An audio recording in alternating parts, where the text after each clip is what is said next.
Hello, my dear friends. This is Ajay from Sunrise Job Academy. Once again, welcome all of you in Sunrise Job Academy YouTube channel. Today, we are going to discuss very important topic for the point of competitive examinations, and we also maintain the exact use of preposition where we have to use and where we have to not use. In fact, we maintain the unstable position of the preposition in English.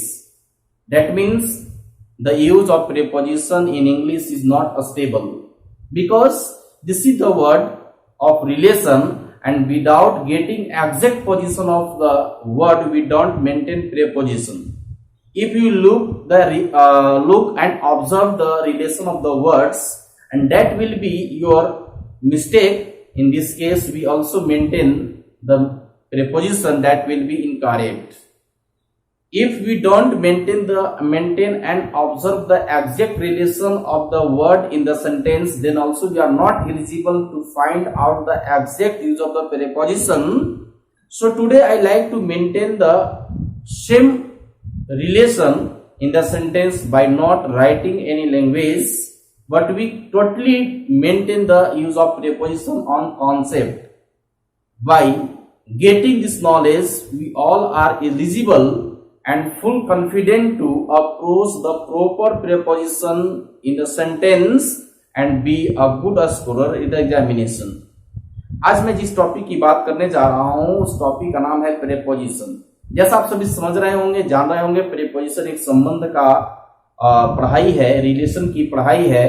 जब तक हम किसी relation को maintain नहीं करेंगे correctly, तब तक वह प्रयोग उचित और एक सही रूप में नहीं हो पाएगा।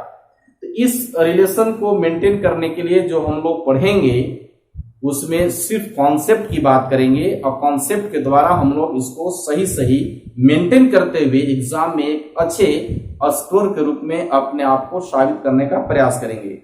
आइए मैं आज आपको स्टार्ट कर रहा हूं प्रीपोजिशन। तो प्रीपोजिशन के बारे में मैंने कुछ आप लोगों को तथ्य बताने का प्रयास कर रहा हूं। Preposition is a word of relation. ये सबसे पहले बात करेंगे, रिलेशन को स्थापित करने वाला वर्ड है। Use of preposition is not stable, यह स्थिर नहीं होता है। और understand relation first then use preposition. सबसे पहले उसका रिलेशन को आपको समझना होगा, रिलेशन समझने के बाद आप प्रीपोजिशन का प्रयोग करेंगे। आज जिस मैं प्रीपोजिशन की बात कर रहा हूं बिल्कुल कंसेप्चुअल बात करूंगा, और बिल्कुल ही आपको एक अलग तरीकों से कॉन्सेप्ट बिल्डअप करने का प्रयास कराऊंगा ताकि आप दूसरों से अलग कुछ कर सके। आज जिस प्रीपोजिशन की मैं बात कर रहा हूं उनका नाम है, सबसे पहला बात करेंगे हम लोग facing, before, in front of and opposite. आज हम लोग सबसे पहले बात करेंगे इस चार प्रीपोजिशन का, और चारों प्रीपोजिशन जो मेंटेन किए जाते हैं ये सेम रिलेशन में मेंटेन किए जाते हैं, सेम रिलेशन में इनका मेंटेन करते हैं। अब अगर मैं हिंदी की बात कर लूं तो हिंदी भी इसका सेम होता है, सेम हिंदी मीनिंग भी इसका होगा। हालांकि आप देखे होंगे प्रीपोजिशन का पहले मीनिंग देखे होंगे, बहुत सारी बातें देखे होंगे, लेकिन यहाँ हम लोग जो मेंटेन करेंगे in the form of preposition we maintain the Hindi meaning of this all prepositions are same. जो हिंदी मीनिंग इनका होगा बिल्कुल सेम होगा, सही एक ही होगा, और सभी का मीनिंग होता है के सामने। इस तीनों चार प्रीपोजिशन में जो दिखा रहा हूं सबका मतलब होगा के सामने। अब हमें यह समझना है कि कहां किसके सामने के सेंस में हम कब सामने का सेंस में फेसिंग का प्रयोग करेंगे, कब सामने के सेंस में बिफोर का प्रयोग करेंगे, कब सामने के सेंस में इन फ्रंट ऑफ का प्रयोग करेंगे, और कब सामने के सेंस में प्रीपोजिशन अपोजिट का प्रयोग करेंगे। तो आइए हम इसी को कॉन्सेप्ट के आधार पर मैं आपको दिखाने जा रहा हूं। चलिए, फेसिंग का क्या है एजेंडा, फेसिंग का क्या है एडवांटेज, फेसिंग किस प्रकार को रिलेशन को मेंटेन करता है। लिखा हुआ है कि जब दो व्यक्तियों का चेहरा एक दूसरे के आमने सामने हो, जब दो व्यक्तियों का चेहरा एक दूसरे के आमने सामने हो तो उस कंडीशन में फेसिंग का प्रयोग करता है। पहले आप देखेंगे कि इसका डायग्राम से हम मेंटेन कैसे कर रहे हैं। देखिए आपके सामने एक डायग्राम है, यहाँ दिख रहा होगा कि ध्यान देंगे प्रोफेसर साहब हैं और इनके सामने बहुत सारे बच्चे बैठे हुए हैं। ध्यान देंगे, यहाँ प्रोफेसर साहब हैं, इनके सामने बहुत सारे बच्चे बैठे हुए हैं। इन बच्चों का जो चेहरा है, बच्चों का चेहरा ऑलरेडी ध्यान देंगे इस तरफ का है, और इनका प्रोफेसर साहब जो हमारे टीचर हैं, इनका चेहरा ध्यान देंगे इस तरफ है। ध्यान दे रहे हैं आप लोग, इस तरफ है। अब ऐसी कंडीशन में इनका चेहरा और इन लोगों का चेहरा दोनों का क्या है, आमने सामने है। इस स्थिति में यहाँ प्रयोग करेंगे हम यहाँ प्रयोग करेंगे हम फेसिंग। यहाँ क्या प्रयोग करेंगे हम लोग, फेसिंग, यानी इनका चेहरा दोनों को, जब दो का एक चेहरा एक दूसरे से सामने हो, एक दूसरे के आमने सामने हो, तो हम बात करेंगे फेसिंग। यदि एग्जांपल की बात अगर मैं कह दूं तो ऐसा कर सकता हूं कि टीचर वाज delivering speech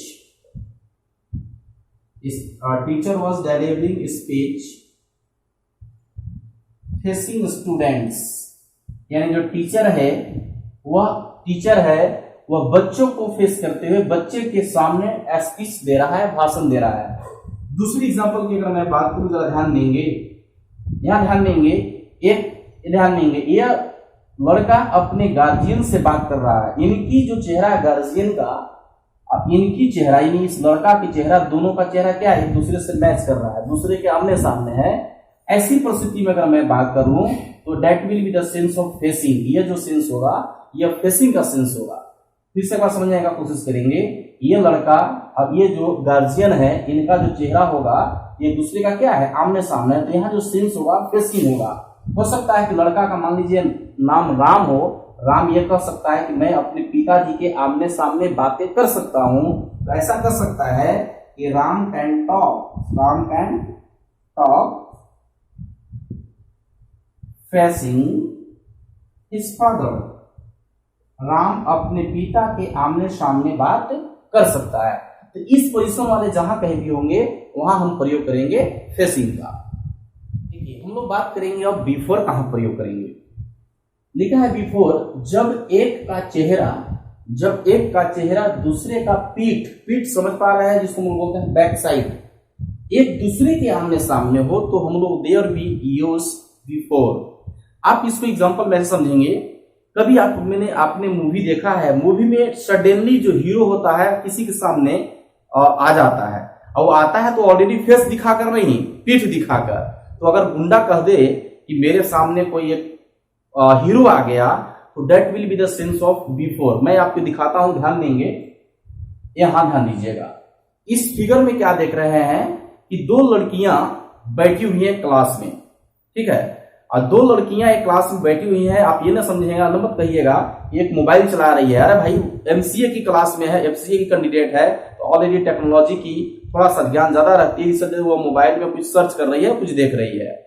यानी जो पीली वाली है, ध्यान देंगे, और सॉरी रेड वाली है, वो कह सकती है कि मोबाइल वाली, यानी रेड वाली, मोबाइल वाली के कंपेयर की बात करें तो रेड वाली कह सकती है कि मोबाइल वाली मेरे सामने बैठी थी। क्या कह सकती है, मोबाइल वाली मेरे सामने बैठी थी, यानी मोबाइल वाली ठीक सामने है रेड वाली की। हो सकता है रेड वाली का नाम रीता होता, मोबाइल वाली का नाम सीता होता, तो वह कह सकता है ऐसा कि जो रीता कह सकते हैं कि सीता मेरे आगे ही क्लास में, मेरे सामने क्लास में बैठी थी।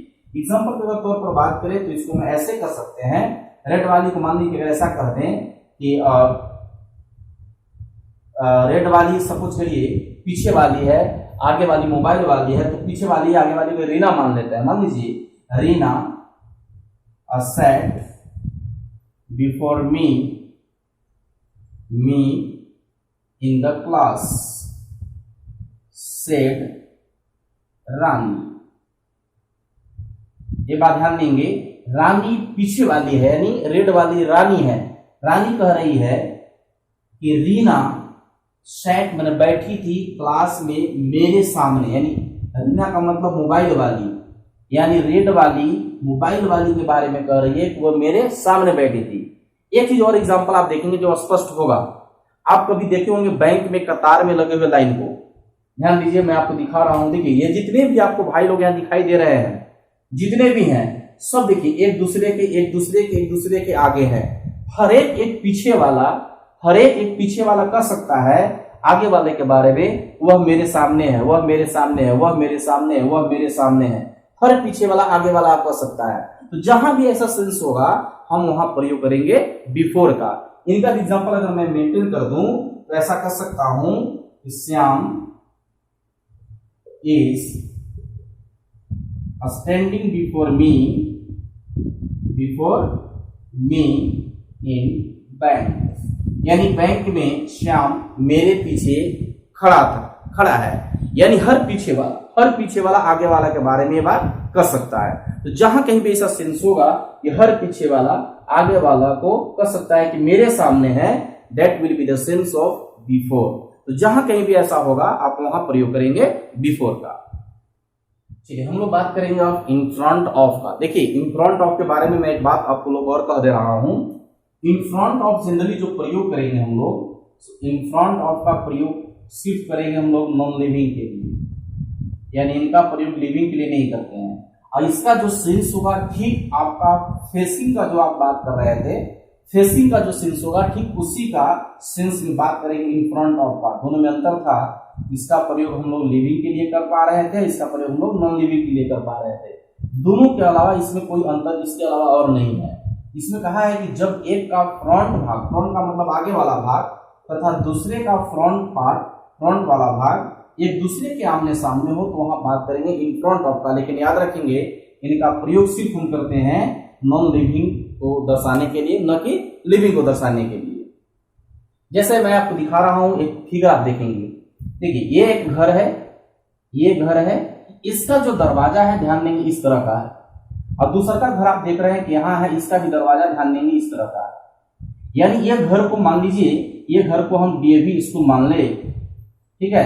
अब इस घर को मान लेते हैं हम XYZ हॉस्पिटल कुछ मान लेते हैं, हॉस्पिटल। सपोज करिए कि आपको दो दिख रहा है, एक आपको घर यहाँ दिख रहा है, एक घर यहाँ दिख रहा है। इसका भी दरवाजा इस तरह का इधर का है और इसका भी दरवाजा इधर का है। यदि मैं इसको डीएवी स्कूल मान लूं और इसको यदि XYZ हॉस्पिटल मान लूं तो मैं यह कह सकता हूं कि DAV school situated in front of XYZ hospital, या ऐसे भी मैं कह सकता हूं कि XYZ hospital is situated in front of DAV school. अगर मैं इस एग्जांपल की बात करूं तो ऐसा कह सकता हूं DAV school is situated in front of XYZ hospital. या आप ऐसे भी कर सकते थे, इसको आप ऐसा भी कर सकते थे कि XYZ hospital is situated in front of DAV school. तो ऐसी कंडीशन जहां कहीं भी होगा कि एक का ध्यान देंगे आगे वाला भाग, दूसरा का आगे वाला भाग, दोनों के एक दूसरे के आमने सामने अगर हो तो ऐसी कंडीशन में हम बात करेंगे इन फ्रंट ऑफ। यहाँ जो बात होगा वह इन फ्रंट ऑफ का होगा। चलिए अब हम लोग बात करेंगे अपोजिट का। अपोजिट क्या करता है ध्यान देंगे। इससे पहले आप जानेंगे इस चीज को, अपोजिट का भी प्रयोग हम लोग करेंगे, वह सिर्फ करेंगे नॉन लिविंग के लिए, सिर्फ मेंटेन करेगा नॉन लिविंग के लिए। आपने भी जो पढ़ा बिफोर, वो बिफोर का प्रयोग हम लोग लिविंग के लिए कर पा रहे थे, और जो बिफोर का टर्म कंडीशन और कॉन्सेप्ट मैंने दिया वही कॉन्सेप्ट यदि नॉन लिविंग के लिए लगे तो there we can be used opposite, तो वहां प्रयोग किया जाएगा अपोजिट का। यानी जो बिफोर का टर्म कंडीशन था वही टर्म कंडीशन है अपोजिट का। क्या कह रहा है, जब एक का फ्रंट भाग, फ्रंट का मतलब आगे वाला भाग, फ्रंट भाग, तथा दूसरे का बैक पार्ट यानी पीछे वाला भाग एक दूसरे के आमने सामने हो, वैसी कंडीशन में अपोजिट का प्रयोग करते हैं। मैं दिखाता हूं इसको भी, आप डायग्राम से ही समझिए। चलिए डायग्राम में क्या देख रहे हैं, तो आपके पास घर दिख रहा होगा। एक घर की अगर बात करें तो ध्यान देंगे एक घर का इधर का ध्यान देंगे दरवाजा इधर का है, दूसरे घर की अगर मैं बात करूं दूसरा घर का दरवाजा इधर का है। इसका मतलब एक घर का ये जो बैक वाला, ये देखिए फ्रंट वाला ये भाग हो गया, दूसरा की बैक वाला भाग हो गया पीछे वाला। जब एक का फ्रंट भाग दूसरा का पीछे वाला भाग होगा तो यहाँ प्रयोग हम लोग करेंगे अपोजिट का प्रयोग करेंगे। इसका मतलब ये भी कर सकते हैं कि पीछे वाले के सामने, सपोज कीजिए कि फिर से मैं उसी पर बात करूं कि डीएवी अगर नाम लिख दूं, डीएवी, और इसको मैं XYZ अगर हॉस्पिटल की बात कर लूं तो याद रखेंगे ये सेंस क्या होगा, XYZ हॉस्पिटल के ठीक सामने डीएवी है। ठीक सामने कौन है, डीएवी है। जैसे अपोजिट का मेंटेन होगा, इसका मतलब होगा कि जो XYZ का गेट होगा जो फ्रंट भाग होगा ठीक उसी के सामने पीछे डीएवी का पार्ट होगा। इस कंडीशन में बात करेंगे हम अपोजिट का। मुझे विश्वास है कि आप इस बात को समझ रहे होंगे, यानी एक का फ्रंट भाग दूसरा का बैक भाग अगर एक दूसरे के सामने होगा तो जो उसका बैक भाग होगा ना वह फ्रंट वाला के सामने होगा, वो फ्रंट वाला का सामने होगा। जैसे मैं अगर इसको ऐसा कहता एग्जांपल के तौर पर XYZ hospital is situated opposite DAV school, ठीक है। इस जो भी मैंने पढ़ाया आपको facing, in front of, before, opposite, इसका प्रयोग हम अलग अलग तरीकों से और आपको दिखाएंगे। और ऐसा ये जरूरत नहीं है कि जो मैंने पढ़ा दिया वही सीमित है, क्योंकि मैंने पहले ही बताया है use of preposition is not stable in English, stable इसका यूज नहीं होता है। तो ये अलग रिलेशन कब कैसे बनाएगा इसको मैं टाइम टू टाइम आप लोगों को देते रहूंगा वीडियो में। आज के लिए बस इतना ही। जय हिंद, जय भारत।